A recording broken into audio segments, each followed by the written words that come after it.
Welcome back. This is Archival session number 17. We just saw Nuremberg. This movie was directed by, I think it's James Vanderbilt. Yeah. I'm going to read the log line.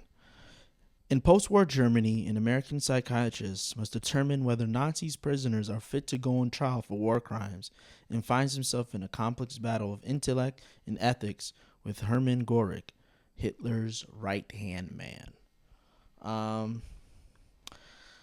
So World War II movies, I'm not gonna lie, I'm kind of over them. I feel like World War II is something that we focus on in school, something we focus on in our culture, American culture. That's what I can speak to. There are a lot of war films just about World War II, and even with all the movies that are made about World War II, there's still not enough because. And I really enjoy that this movie ended on with this quote because it says everything. And I put it in my letterbox too. The only clue to what man can do is what man has done, right? Like, what's the precedent that is set? And the thing about, Nazi Germany and the legacy that they leave behind is that we're a group of people that have done multiple atrocities throughout the world, and then it's not just exercised by one race, not one religion, or just like one group of people. Everywhere in every corner of the world there are atrocities, and a lot of times we just try to paint the Nazis were bad, the Allies were good. They all came together and put these men to trial, but I don't think it's that simple. And this movie shows that it is not that simple. And also, this movie at the same time takes its time in showing you,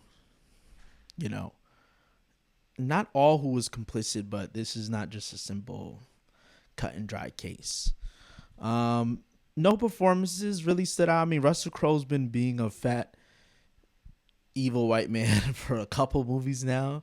I wonder what he's going through personally. But yeah, this movie was just it was serviceable, and I think the scene that this movie does, because they knew the defense was just gonna be like, oh, we didn't know what was going on in the internment camps. We didn't know.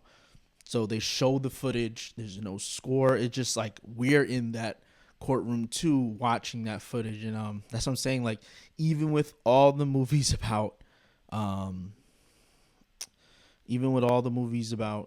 Holocaust, about World War II, about what the Nazis did, it's still not enough.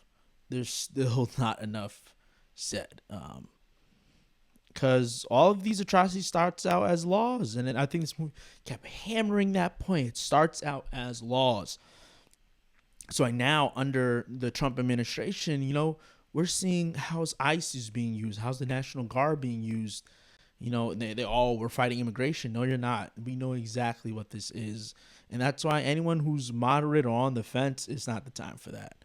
It's definitely not the time. And I think this movie, and it ends on Rami Malek walking, and the American flag is right behind him. So, this movie does not pull punches. Well, kind of does. But it was 2 hours and 28 minutes. So, yeah, it did feel long. I don't have much else to say. And also, my laptop's about to die. So, that was Nuremberg. It was better than I thought. And it definitely did have a message. I'm glad it did. And I'm glad it was being, had some critiques about, United States. So, yeah, pretty good movie. Anyways, thank you, and see you guys next time for session 18, Die My Love. Jennifer Lawrence, Robert Pattinson. Excited for that one. See you guys later.